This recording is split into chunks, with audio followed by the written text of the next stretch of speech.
Bienvenue à vous tous, mes chers geeks, et les autres aussi. Aujourd'hui, on va parler de pirates. Non, pas ce genre de pirates-là. Hey, c'est mon ordi, ça? Je voulais parler de la vraie sorte de pirates. Les bandits des mers et des océans, la gang des Barbes Noires, des Jack Sparrow et des Capitaine Crunch, les chasseurs de trésors, de têtes et de billets pour Bob l'éponge. Les porteurs de jambes de bois, de perroquets, de eye patch, de dents en or, mais surtout de dents jaunes, les pirates. Aujourd'hui, les pirates envahissent les écrans de cinéma et de télévision partout dans le monde, avec la très populaire série de films Pirates des Caraïbes. Avec son action excitante, son histoire épique, sa trame sonore mémorable et des personnages marquants. Ok, un personnage marquant. I'm Captain Jack Sparrow. Mais avant que ces films-là sortent, les pirates n'étaient pas exactement populaires. Peut-être avec l'exception de One Piece. En fait, dans les années 80 et 90, les films de pirates qui sortaient étaient très peu nombreux et les quelques-uns qui sortaient étaient très souvent des flops. Même qu'un des plus grands flops de l'histoire du cinéma est un film de pirates des années 90, Cutthroat Island. Et c'était pareil à la télévision. Les émissions de pirates étaient très peu nombreuses. En fait, la seule émission, un tant soit peu de pirates dont je me rappelle de mon enfance, c'était Les Aventures de Sinbad. Et encore là, c'était plus une émission sur les marins que sur les pirates.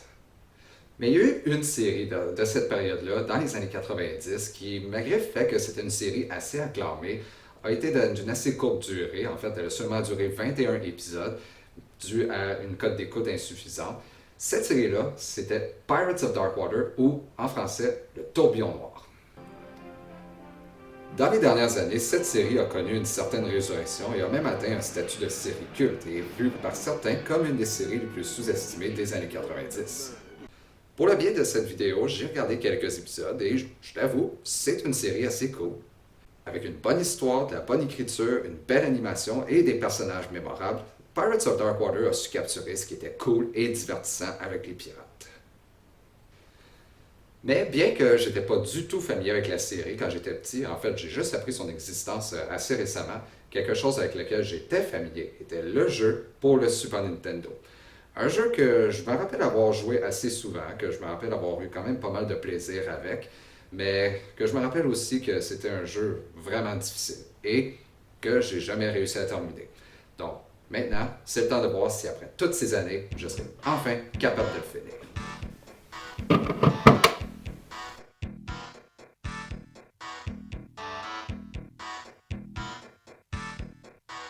On a le choix entre trois personnages, Ren, Tula ou Aios, selon si on veut un personnage rapide, fort ou un peu des deux. Je vais prendre Ren, qui est un peu des deux. On entame le premier stage.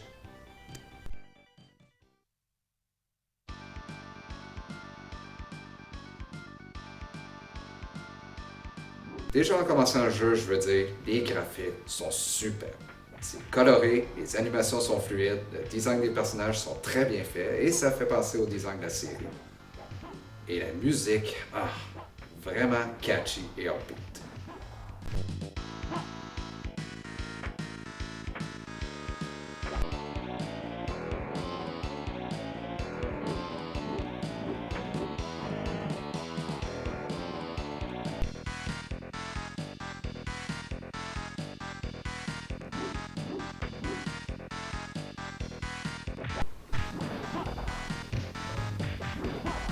Ce jeu-là est fait par la compagnie Sunsoft, qui est reconnue pour toujours avoir des bonnes musiques. Batman sur NES, Spy Hunter, Firepower 2000. Les contrôles, aucune plainte. C'est très de base pour un beat'em up. B nous permet de sauter, Y fait des coups de base avec lesquels on peut faire des combos en appuyant plusieurs fois de suite, X fait une attaque forte, A nous fait faire un jump kick latéral. Peut être utile quand il y a plusieurs ennemis autour de nous, mais il y a deux gros désavantages au jump kick latéral. Premièrement, ça fait assez peu de dommages comparé aux autres attaques, et deuxièmement, ça nous draine l'énergie. Honnêtement, la meilleure stratégie quand il y a plusieurs ennemis autour de nous, c'est juste de les prendre comme ça, faire X et les envoyer promener par en arrière. LR bloc. Si on appuie deux fois de suite sur le bouton avant, on peut courir. C'est surtout utile quand on va faire des sauts comme celui-là. Les ennemis, rien de vraiment spécial. C'est pas mal le genre d'ennemis auquel on s'attendrait pour un jeu de Pirates of Darkwater. Des pirates musclés, des gros pirates, des grands pirates, des femmes pirates. Certains se distinguent par leur façon de se battre, comme le Tattooman qui fait un jump kick à la Liu Kang, les grands pirates qui ont un épée qui font 2 mètres de long, les gros pirates qui prennent plus de coups. Le design des levels aussi, rien de si spécial, mais c'est tout de même bien fait. On a des cavernes, des villes, des jungles. C'est juste que certains levels peuvent se ressembler un peu avec les mêmes pièges aux mêmes places, ce qui fait que le pattern peut être un tantinet répétitif. Au moins, le système de combat reste toujours pas mal satisfaisant tout au long du jeu, donc on est quand même bien stimulé tout le long. La variété des coups qu'on peut faire et les différentes stratégies qu'on peut s'établir pour les différents ennemis laisse le côté gameplay suffisamment stimulant pour pas qu'on se tente. Le jeu est quand même généreux avec ses items comme la bouffe, les points, les vies. Hein? Ben oui, à cette heure, vous le savez, si un jour vous êtes perdu dans le bois et que vous devez absolument trouver de la nourriture, checkez dans les roches. Il y a un total de 8 stages, le premier où on ramasse le combat et les 7 autres où on ramasse les bijoux qui sont le but du jeu. Ce qui est assez bizarre puisqu'il y en a 13 dans la série. J'imagine qu'ils voulaient juste pas avoir trop de labeur. La première chose qui peut rendre le jeu assez difficile, c'est les boss. Le premier boss est Blot. C'est bizarre qu'il soit le premier boss du jeu puisque c'est le grand méchant de la série. C'est comme si on avait un jeu de Mario où on bat Bowser dès le premier stage. Ok, ouais, mauvais exemple. Ensuite, c'est pas mal juste d'autres méchants de la série. Ils peuvent être assez difficiles, mais une fois qu'on a la bonne stratégie, ils peuvent se faire assez bien. Sauf eux autres, les frères Dog. Je te jure, je perds toujours au moins 8 vies à essayer de les battre. Une fois sur deux, quand je m'approche, avant que je puisse faire quoi que ce soit, ils font ça. Ils m'enlèvent au moins la moitié de mon énergie. En plus, le fait qu'ils sont deux rend ça encore plus dur. Je finis par les battre de peine et de misère. Et ce qu'il y a de plus ironique dans tout ça, c'est que le boss d'après, un dragon, est ridiculement facile. Tout ce qu'on a à faire, c'est éviter ses boules de feu en bougeant à la verticale, et quand il est en haut, on l'évite en suivant son ombre à terre, et on lui donne un grand coup avec X. On a même un boss de genre schmuck avec Niddler qui nous transporte dans les airs. Assez cool. Et aussi à mesure que les levels avancent, il y a de plus en plus d'ennemis, et il y a des ennemis qui prennent plus de coups à battre. Ça, c'est tout à fait normal pour un beat'em up, mais il y a des endroits où le nombre d'ennemis est juste ridicule. Je pense que l'ennemi que j'haïs le plus, c'est les chiens ici. Souvent, ils apparaissent à l'écran plus vite qu'un ninja sur l'espresso et ils vont direct sur toi. Ils sont durs à éviter. Heureusement qu'ils prennent juste un coup et qu'ils font pas beaucoup de dommages. Des fois, il y a des trous où on peut tomber après s'être fait frapper. Ça peut être frustrant, mais ça peut jouer à notre avantage aussi. Mais il y a juste des fois où le jeu décide « Hey, fuck la physique ». Donc oui, ce jeu-là peut être assez frustrant et répétitif, surtout au dernier level, mais malgré ses défauts, je dirais que c'est un jeu assez sous-estimé du genre beat'em up. Je suis honnêtement surpris que c'est pas un jeu un peu plus parlé dans le genre. C'est clairement la difficulté qui a fait en sorte que plus jeune, j'ai jamais réussi à le finir, et encore aujourd'hui, j'ai quand même de la difficulté dans les derniers levels. Les premiers levels sont quand même faciles, mais les derniers, pas tant que ça. C'est dur, oui, mais c'est la bonne sorte de dur. Le genre de dur où c'est le jeu qui te met au défi et tu sais qu'en pratiquant un peu, tu réussiras éventuellement à finir le level. C'est pas le genre de dur où c'est parce que le jeu est juste trop frustrant, trop injuste, que tu as juste envie de prendre ta manette, de pitcher au mur et de mettre le feu. Et tu ressens une réelle satisfaction en finissant un level. Cette impression-là de victoire que ton personnage a en ramassant un des bijoux te donne envie de faire pareil. Un peu comme l'expression que Little Mac a en battant un des ennemis dans Mac Tyson's Punch-Out. Faites-toi-en pas, ça va être ton tour bientôt. Je suis maintenant au dernier level et...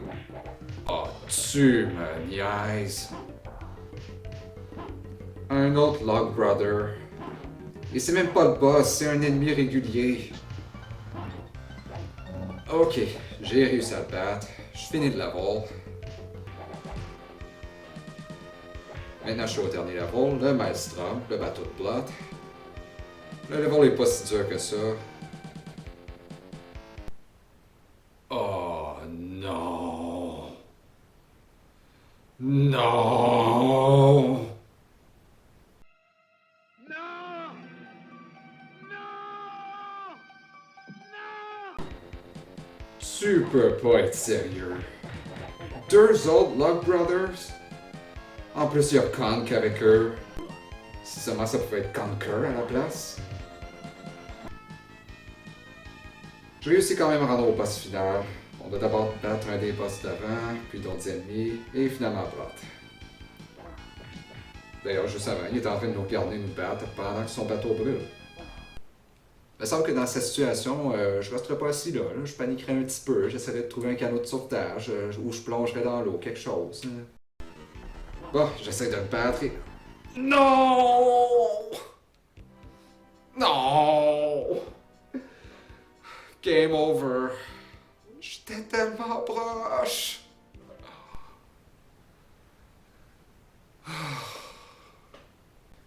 Ça va l'air que pour mon deuxième épisode de Vaincre la nostalgie, le jeu a encore gagné.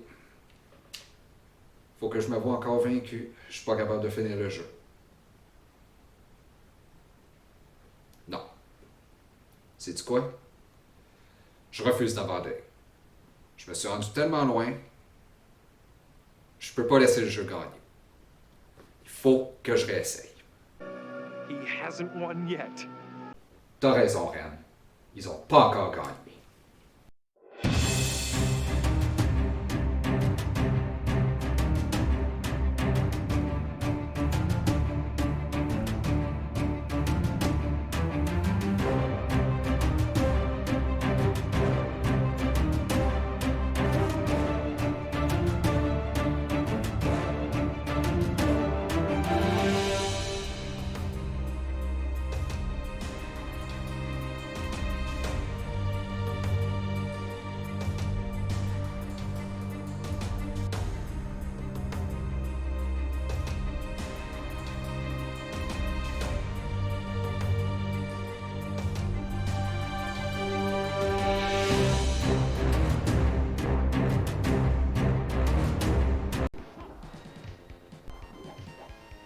Je me rends de nouveau au Maelstrom et j'ai encore pas mal de vie de continue.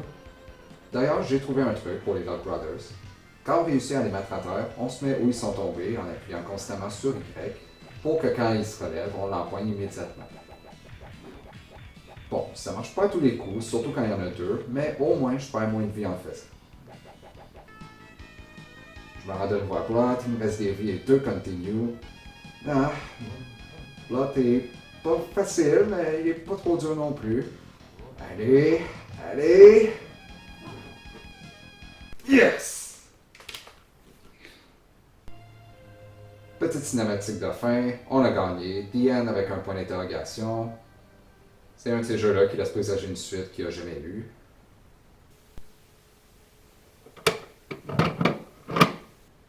Pour mon deuxième épisode de Vaincre la nostalgie, la victoire est de mon côté. Malgré ses quelques défauts, je dirais que Pirates of Darkwater est un très bon jeu. C'est peut-être pas un jeu aussi bon que Double Dragon ou Streets of Rage ou Turtles in Time, mais si vous le trouvez à bon prix, que vous aimez les beat'em up, je recommanderais de l'essayer. J'espère que vous avez aimé ma vidéo. Si vous avez joué à ce jeu-là, dites-moi ce que vous en avez pensé dans les commentaires. Laissez un pouce en l'air et je vous revois à la prochaine vidéo. À la prochaine!